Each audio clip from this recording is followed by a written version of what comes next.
YouTube here in just a little bit to make certain that everything is working properly. Again, for tonight, a few possibilities of some thunderstorms out there.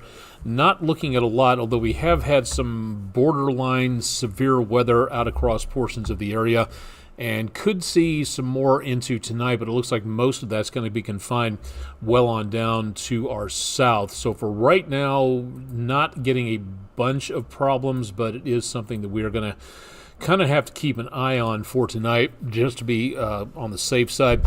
And again, the main threat of anything huge in the way of severe weather will be well back to our west, so hopefully staying there and sticking around well to our west as well.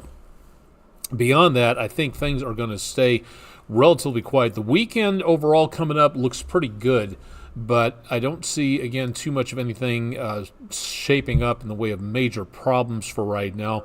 So good news there. We'll talk more about that coming up in just a little bit. Looks like we are good to go. It is just about 10 till 10 Eastern Time on Tuesday, the 4th of June.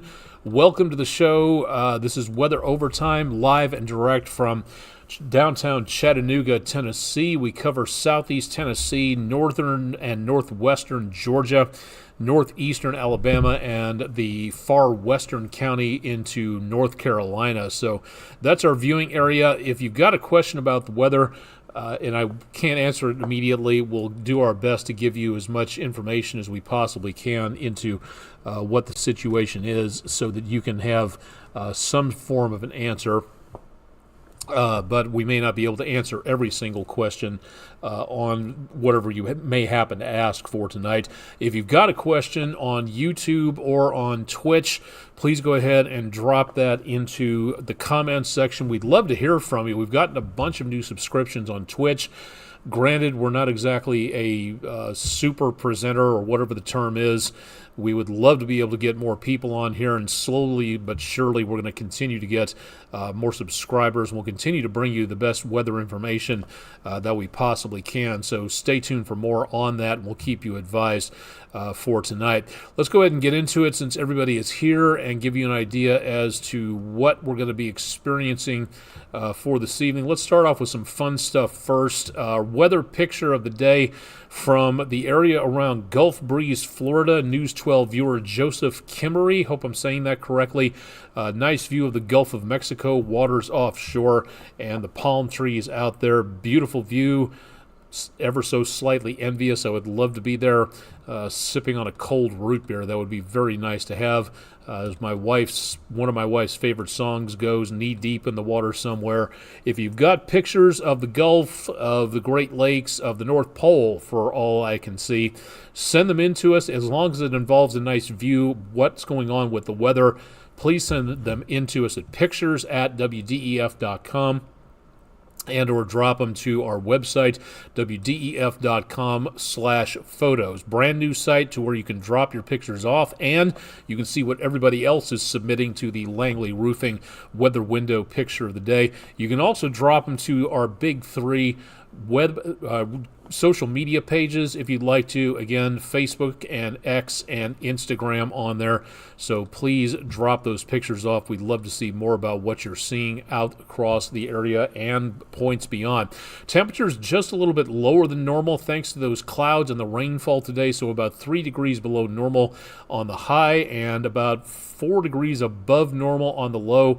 Came within about 15 degrees of a record high. 1911, the last record high, 97 degrees. Record low of 49, last set back in 1969. For the solar part and lunar part of the almanac, the moon is a waning thin crescent. It'll be going to a new moon coming up here in about a day and a half. We've got about 14 hours and 24 minutes of daylight. We're approaching the maximum point of the year in just about 17, 18 days. That'll be the solstice, and that'll be we get the maximum amount of light during the day, and then we start losing daylight until we get to December 21st, give or take somewhere in there. But tomorrow the sunset will be just about a minute or so later, so at least we'll see a little bit less in the way of dark skies all that early. It would be nice to have that out there. Let's take a look at radar real quick and show you that we do have back up around Monroe County. We do have a special weather statement taking place. That, again, is where you see the county light up right there. That is where we see the potential of something going on in that particular location. Let me see if I can get to that real quick before we move on too fast. A special weather statement, for those of you who have never heard about it before, is about one step below a severe thunderstorm or a tornado warning. That gives you an idea as to how bad the situation is. Now, according to this, from the National Weather Service in Morristown that watches this area for the coverage for the National Weather Service watches and warnings, strong thunderstorm will impact southwestern Blount and central Monroe counties through 10:30 p.m.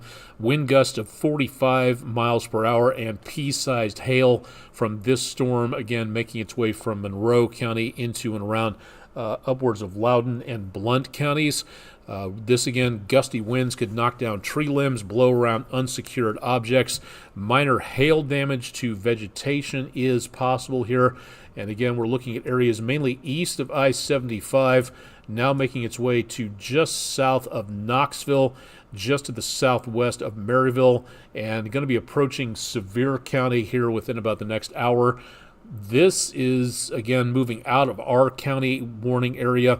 This is where we cover for News 12s. Again, southeast Tennessee, northwestern Georgia, northeastern portions of Alabama, and Cherokee County in western North Carolina, where we did have some pretty good lightning earlier on from that one storm, but that has now started to kind of fall apart, and there's not much left over. We are watching some thunderstorms down around Gadsden in Alabama, Anniston, and east of Birmingham. That, again, where that storm system lifting up to the northeast, that's going to be intersecting the Alabama-Georgia line coming up here within about the next hour, hour and a half. Again, not severe. We have some counties listed here that are showing us, again, a little bit in the way of the special weather statements, but we're not seeing anything in the way of severe weather. But we could be looking at more of that as we go into the course of the next couple of hours. A lot more activity down to the south. Let's see if I can get rid of the lightning here for just a second, and then let's go back to the analysis mode, and that'll give us a better idea as to what's happening. No severe weather down to our south. That's good news. There were some severe thunderstorm watch boxes back across southeastern Mississippi, and then back across into Alabama down toward Orange Beach. And Pensacola got some special weather statements going on, but beyond that, there's really just not that much happening.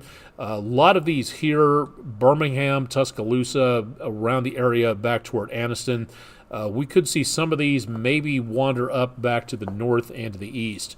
That is where we could be getting some rumbles of thunder tonight, but I don't see anything in the way of major severe weather. We'll talk about that coming up here in just a little bit. From downtown, or pardon me, Lee Point, looking off toward the east where we had a decent thunderstorm cloud. Hopefully we got that on time lapse. We'll see if we can run that up here in just a little bit to see if we see anything out of that over the last couple of hours, this being time lapse Tuesday. So might as well take a look and see what we can see out there. Also got a good view of those thunderstorms from earlier from the downtown camera looking off toward the east, northeast from downtown on the Bailey's Heating and Air camera.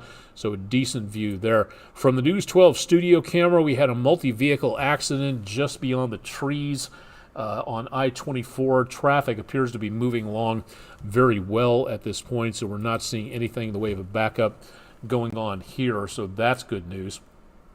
And then usually at this time, with construction going on back to the west of this picture, usually this from 75 north to 24 west is a little bit on the backed up side, to say the least, but that is not happening at this time. So good traffic conditions out across much of the area there.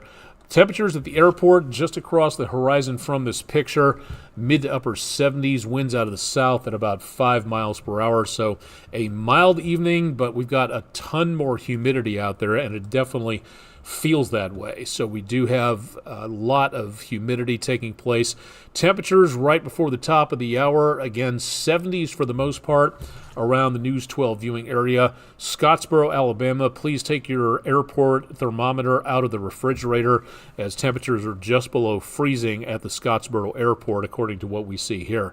And again, temperatures remaining very much on the mild side for the next several days. We are going to get kind of warm as we get toward Thursday, but that's because the clouds will clear off with that storm system coming through. We may see some temperatures approaching 90 degrees. For tonight, it's going to be very much on the muggy side and very warm, as temperatures for lows will only hit the mid to upper 60s at best. That, again, is where we may see some very uncomfortable conditions. Hopefully your air conditioning is working, because you're going to be needing it pretty soon. Over the next several days, again, more in the way of fuel for these thunderstorms taking place, coming in from high pressure off the east coast and then low pressure off of northern Mexico. Both those systems working together to escort in a ton of moisture. And then back to our northwest, our new cold front is on the way, and that is going to be giving us the potential for some more thunderstorms coming through. That, again, will give us best potential into tomorrow as that system makes its way down toward the south and to the east, and that will give us also behind there some very dry weather with high pressure coming in over the Rockies and looking all the way back into the Canadian mid-southern areas here. Area of low pressure rotating counterclockwise here, area of high pressure rotating clockwise here, and that's going to force in a lot of dry air from off the Rockies and southern Canada. We're going to be seeing some very nice conditions, going back to some dry and comfortable conditions before too long. But overnight, showers and thunderstorms possible, lows back in the mid to upper 60s, and then temperatures into the upper 70s to mid 80s into tomorrow, depending on when the rain comes through, when the clouds come through. That, again, could be a bit of a concern. Temperatures by Thursday morning with some leftover showers and thunderstorms ahead of that line, and then that's when the front starts to come through right about Thursday. That'll give us some drier conditions and temperatures a lot more mild. Some temperatures in the lower 60s. Not an Arctic front, but at this time of the year, that's about as good as it gets. We'll be seeing the temperatures back into the upper 70s, lower 80s by Friday afternoon, and then by early Saturday morning, we have high pressure keeping things very much on the dry and quiet side. And then as we go into Saturday, we'll look for more chances of rain and thunderstorms back to the west of us, but that's not going to be heading our direction until late Sunday afternoon. So yes, some of the weekend could see some showers and thunderstorms, but I don't think we're seeing too much of anything out there in the way of major problems. Now, this is brand new forecast here from the Storm Prediction Center. This was issued at about 8 o'clock. Back to the west of us, the westernmost counties in the News 12 viewing area, Grundy and Marion counties in Tennessee, and areas in DeKalb and Jackson counties in northeastern Alabama. That is the far eastern edge of a marginal threat of severe weather. The key up here, conditions 1 through 5, again, out of a category 5, this is about a 1 potential for severe weather. So some storms within the next few hours could get strong to borderline severe. That's why those special weather statements have been issued from time to time. About 2 o'clock in the morning, we'll get a new outlook to show us what's coming up. I think we'll be done with everything. From what it looks like, most of the activity is pretty much gone at this point and should be done and over with by about past sunset within a couple of hours. So that's pretty much over with there. Now, tomorrow, a marginal threat becomes just a generic threat of thunderstorms. Not seeing anything in the way of severe weather, but we could get, again, the potential for some thunderstorms out there. And then that threat starts to come to an end as dry conditions settle in back to the northwest of us. And that, again, is where we see the end of the rainfall and the thunderstorms, and we get into some dry conditions as we go into the weekend. So that is where we see the potential out there for a little bit less in the way of problems for outdoor activities, which, again, If you got outdoor activities going on, that's very good news. Island Cove Marina and Resort, the forecast into the rest of the week. Showers and thunderstorms most numerous Wednesday through Thursday morning, clearing out, giving us temperatures going from near 90 on Thursday to the lower to mid 80s, staying well below normal for this time of the year. Warm, yes, and dry, yes, but then we see little, if anything, in the way of thunderstorms until late Sunday, early into Monday and Tuesday. Some isolated chances there. Tomorrow, Wednesday, marks World Environment Day from the United Nations Environment Program. If you'd like to take a look at that, go to my social media pages for more. World Oceans Day comes up on Saturday, June 8th, and the entire month of June is World Oceans Month. That, again, declared by the United Nations Environment Program. If you'd like to know more about what you and what I can do, what we could all do to help out our planet, there's some great opportunities to do so here. And coming up on the end of the month, June 30th, I've had this on here, haven't had a chance to really talk about this too much, but World Asteroid Day is celebrated on the anniversary of what is called the Tunguska event way back in the very early 20th century. What is theorized as a piece of a comet slammed into eastern Russia, where it was very sparsely populated, but it created a powerful explosion from space. It was an amazing story about that. Learned about that on Carl Sagan's Cosmos series back in 1980, if you'd like to know more about that. But Asteroid Day is celebrated every year to remind us why we need a good space program, why we need more people in mathematics, robotics, engineering, science, technology, all that type of stuff. Because if we want to keep our planet surviving and healthy, we need to watch what comes in from outer space. And we live in a solar system filled with debris. Now, if we could somehow send robots out there to fling that stuff into Jupiter, smash it into Mars, send it careening into the sun so it's not a threat for us, and then clear things out, we wouldn't have anything to worry about except from stuff coming in from outside the solar system.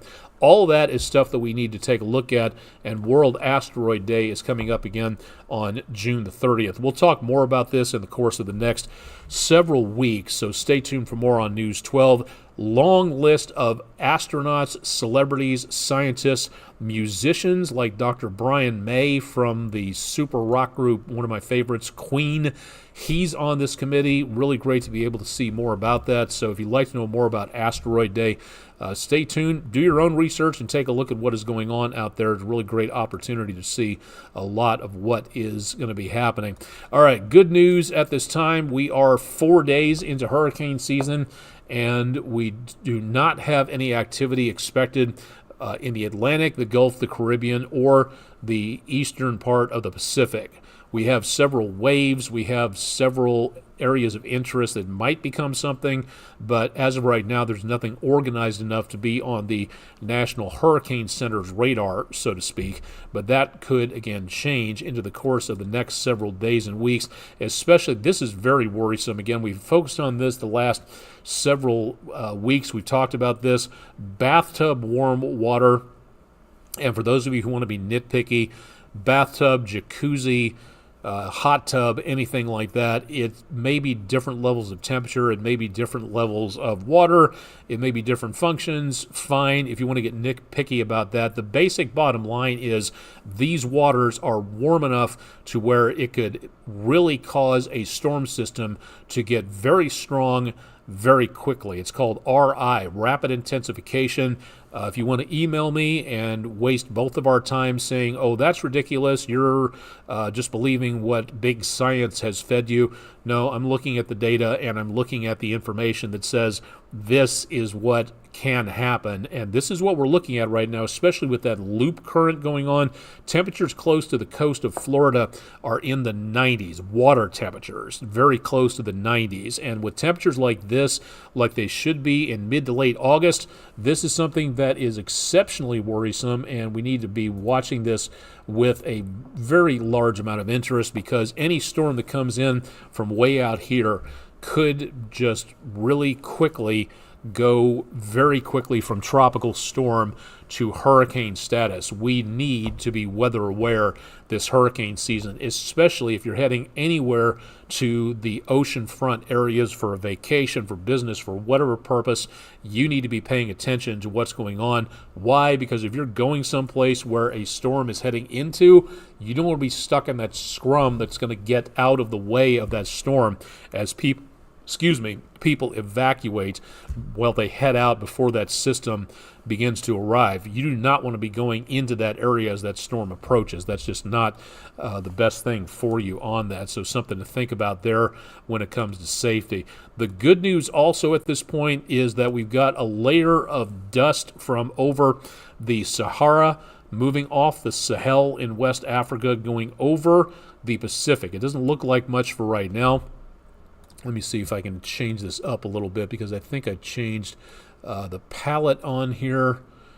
Yeah, that's not much better, but it does give us a little bit better. Let's see if I can find out more. There we go.